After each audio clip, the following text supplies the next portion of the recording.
Hi, Educator Barnes here, and I wanted to share a couple more poems with you during National Poetry Month. If you saw my first video about National Poetry Month, you know I talked about writing poetry as a child. But in addition to writing poetry, I also read poetry. And one of my favorite poetry books is this book, Where the Sidewalk Ends by Shel Silverstein. My mom got this for me when I was a child, and I read it so many times that, if you see here, my book is in pieces. You know, as an adult, I probably should and could get another book, but there's just something about having that book, that worn out book, that is your book that you have read so many times. And in this book, even though I love all of the poems, there are a couple of poems that were my favorite. One of those poems is Sick, and I'm going to share that with you right now. Sick. I cannot go to school today, said little Peggy Ann McKay. I have the measles and the mumps, a gash, a rash, and purple bumps. My mouth is wet, my throat is dry, I'm going blind in my right eye. My tonsils are as big as rocks, I've counted 16 chicken pops. And there's one more, that's 17. And don't you think my face looks green? My leg is cut, my eyes are blue. It might be instamatic flu. I cough and sneeze, I gasp and choke. I'm sure that my left leg is broke. My hip hurts when I move my chin, my belly button's caving in. My back is wrenched, my ankle sprained, my appendix pains each time it rains. My nose is cold, my toes are numb, I have a sliver in my thumb. My neck is stiff, my voice is weak, I hardly whisper when I speak. My tongue is filling up my mouth, I think my hair is falling out. My elbows bent, my spine ain't straight, my temperature is 108, my brain is shrunk, I cannot hear, there is a hole inside my ear. I have a hangnail and my heart is what? What's that? What's that you say? You say the day is Saturday? Goodbye, I'm going out to play. I just find that poem interesting now as a teacher and as a parent. How sometimes when school comes around, just illness comes around. And actually, come to think of it, as a coach, sometimes these Monday maladies and Friday flu pops up when school comes around. So I guess it's just not really a child issue. It's also a grown-up issue. Yeah.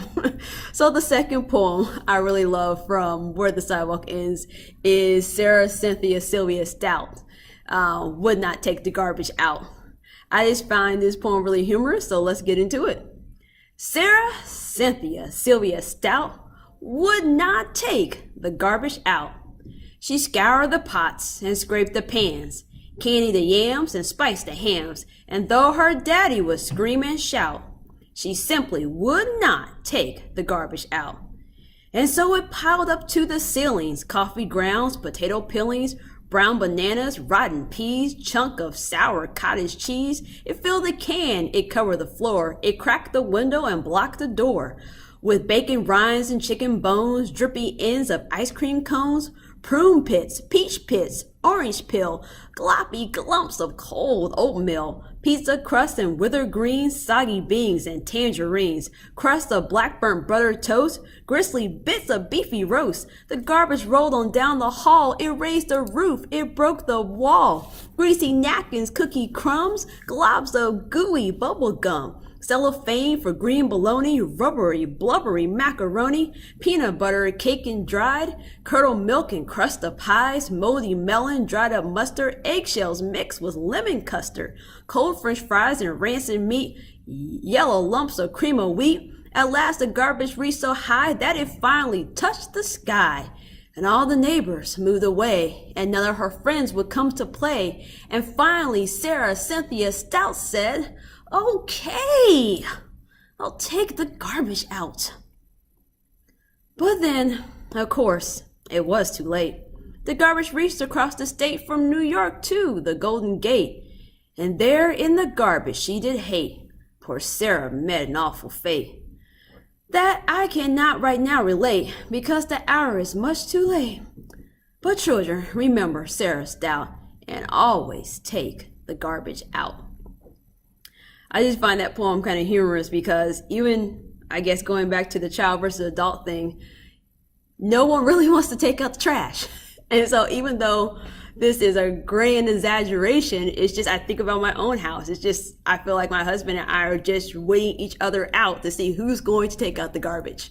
And so even this poem I read as a child has followed me into adulthood, because honestly, no one wants to take out the garbage.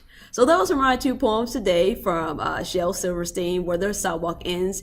And if you haven't read this book, or if you're a parent, this is an excellent book to read right before bedtime, or heck, anytime. So until next time.